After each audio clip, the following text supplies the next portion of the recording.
¿Qué tal? ¿Cómo están? Muy buenas tardes. Soy Carlos Fabre de Público y Privado.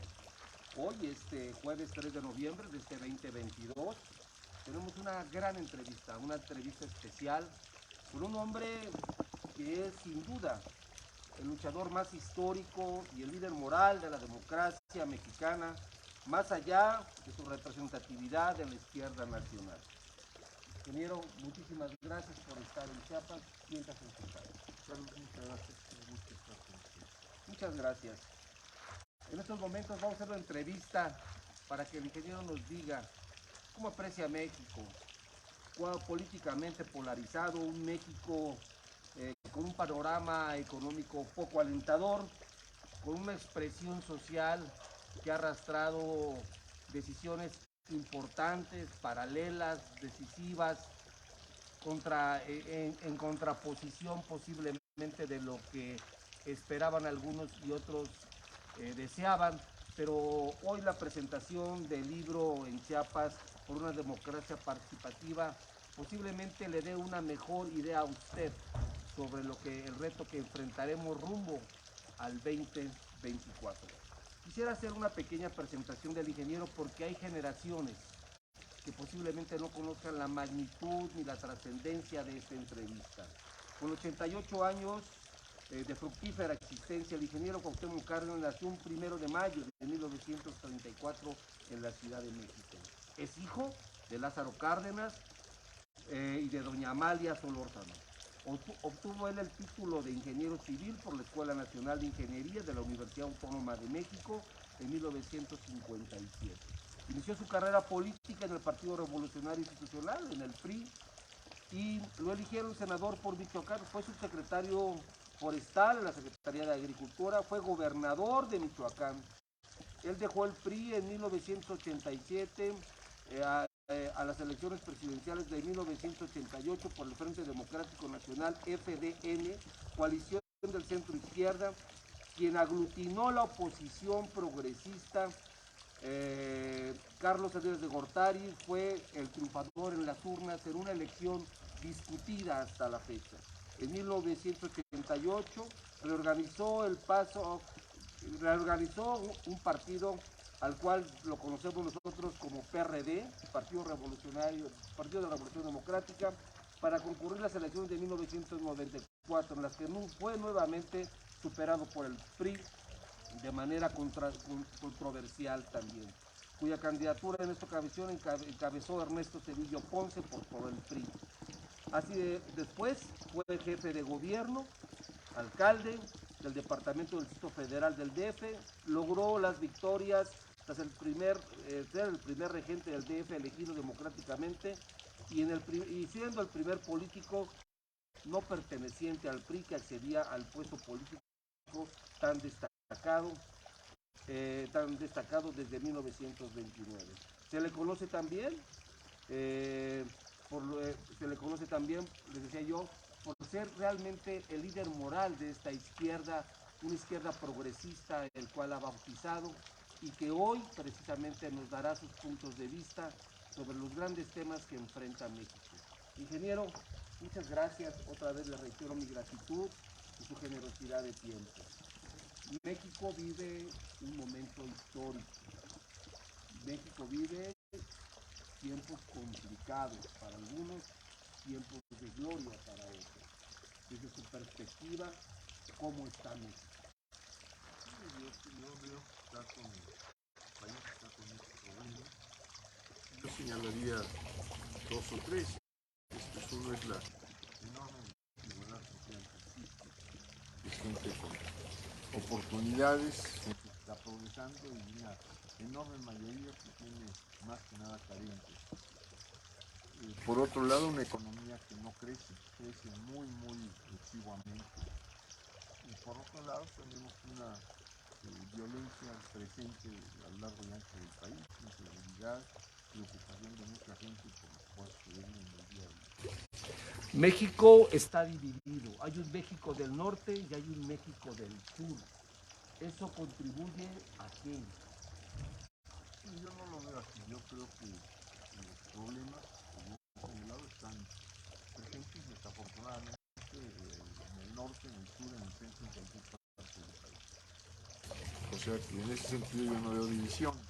Hay, desde luego, la parte política, pues quienes piensan de un modo, quienes piensan de otro, quienes están a favor de ciertas causas, quienes no están a favor de otras. Usted conoce perfectamente al presidente de la República. Lo conozco hace tiempo que no nos vemos, hace tiempo que no platicamos, pero lo conocí como un dictador, una gente que estaba impulsando el cambio democrático y quiero pensar que mantiene esa. ¿Es diferente el candidato al hombre de gobierno? Pues no sé cómo cambian las personas. Yo pienso que yo mismo he sido el mismo en cualquier circunstancia. Se dibuja una oposición desdibujada. ¿Usted considera que existen las posibilidades de una alianza opositora real para contender en el 2024 pretendiendo un equilibrio de poderes? Sí, lo que yo no veo en los grupos que dicen la oposición política es propuestas, pues no sabemos a qué se oponen o qué pretenden. Y me parece que esto pues, es muy grave, que en la vida política no haya propuestas, no haya manera de saber a qué lo están convocando a uno. Hace poco estuvo usted en un evento con el licenciado Dante Delgado Ranagua, donde se presentó usted con un maravilloso discurso. ¿Usted considera que la postura de Movimiento Ciudadano es la postura que debería tener los partidos políticos o Movimiento Ciudadano debería ser parte de la oposición y del grupo de alianza para el 2024? Sí, yo acudí a una invitación que agradezco para exponer algunas ideas, lo hice, pero estoy fuera de todos los partidos políticos, entonces lo que haga un partido político en particular no es un asunto que yo pueda saber, ni menos me corresponde a mí. Los partidos políticos, como usted lo dice, ahorita están muy desacreditados, pero la participación social de México, los ciudadanos, estamos participando como deberíamos participar. ¿Qué hace falta? Pues hace falta propuestas, hace falta organizarse para impulsar esas ideas en las que uno pueda coincidir con mucha gente, y me parece que eso es lo que principalmente está faltando. La primera vez que lo entrevisté platicábamos de una reforma energética. Esta reforma energética no se ha concretado en ese sexenio, como propuesta del presidente Andrés Manuel López Obrador. ¿Es correcta la propuesta del presidente para impulsar obviamente las energías que necesita este país y empezar a hablar de desarrollo? Bueno, sin duda hace falta impulsar una política donde se dé prioridad a lo que llamamos las energías limpias, a las energías alternativas. Me parece que esto está caminando en el país, quizá no a la celeridad que sea deseable, y me parece por otro lado que tenemos también que hacer una profunda reforma en la política petrolera para aprovechar mejor nuestros recursos, reactivar la petroquímica, reactivar las inversiones en la petroquímica, buscar cómo disminuir las importaciones de combustibles, en una parte, cómo tenemos mejores balances energéticos en el país a partir de las distintas posibilidades que existen. Usted dice que hay varios problemas. Uno de ellos, consideramos nosotros posiblemente el más grave, es la inseguridad. ¿Usted considera que la política de abrazos y no balazos es el camino por el cual debamos seguir transitando en este país? Sí, yo considero que desde hace 20 o 25 años se viene instrumentando la misma política en materia de combate a la delincuencia. Me parece que los resultados han sido insatisfactorios de administración en administración, que por lo tanto habría que pensar seriamente en pues una reflexión colectiva, un debate amplio para buscar cuáles pueden ser las mejores políticas, las mejores formas de erradicar la delincuencia, y esto tiene que ser a partir de cambiar lo que se ha venido haciendo. Si se hace lo mismo, pues se van a tener los mismos resultados. Creo que hace falta mejorar la inteligencia, que hace falta dar prioridad también a combatir ciertos delitos que son los que más afectan a la población, a la gente en su vida de todos los días. Me parece que habría que pensar también en que para recuperar territorios que se han perdido, que están hoy en manos de la delincuencia. Habría que pensar en que al mismo tiempo que se combate esta delincuencia de manera directa, haya en todo el territorio nacional políticas que permitan mejorar la educación, mejores escuelas, mejores clínicas, programas de infraestructura, programas culturales, creación de nuevas fuentes de trabajo, pero a lo largo y ancho del país. Usted sabe que hoy por hoy la institución más importante que existe en México es el ejército. Ya construye, ya administra. Usted viene, su padre fue un general.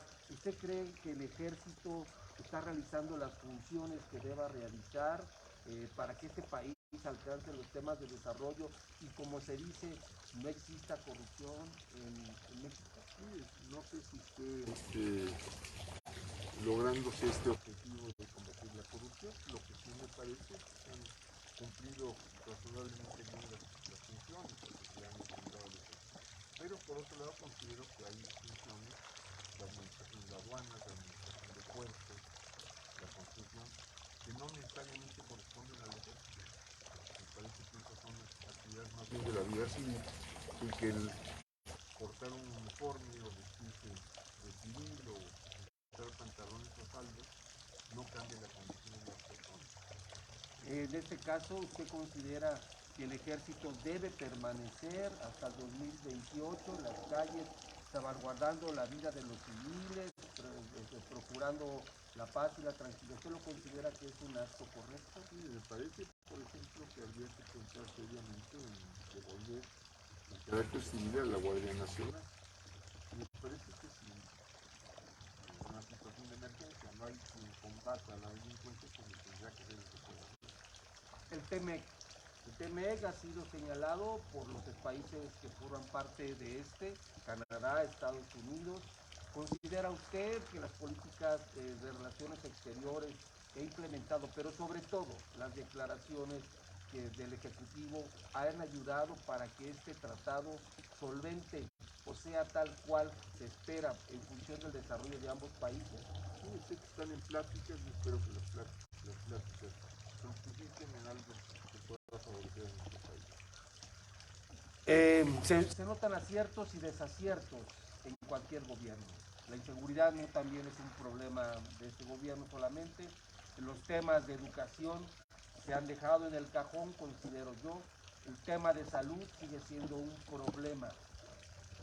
¿Qué le falta a este gobierno para virar un poco? ¿O hay mucha necedad por parte de los asesores? Yo considero que hace falta mayores inversiones en salud, en educación.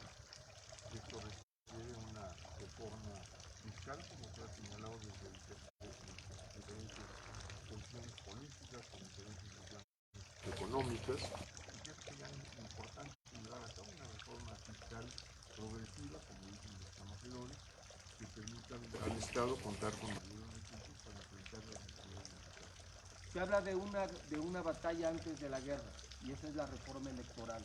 El posicionamiento de Morena ha sido muy claro y del Ejecutivo Federal. ¿Usted considera que estas propuestas que hace el Ejecutivo Federal y el partido de Morena son las necesarias en función de una elección que ya viene para el 2024? Yo considero que no se debería perder desde ningún punto de vista la autonomía de la autoridad electoral, que debiera estar siempre separada de la función administrativa del Ejecutivo.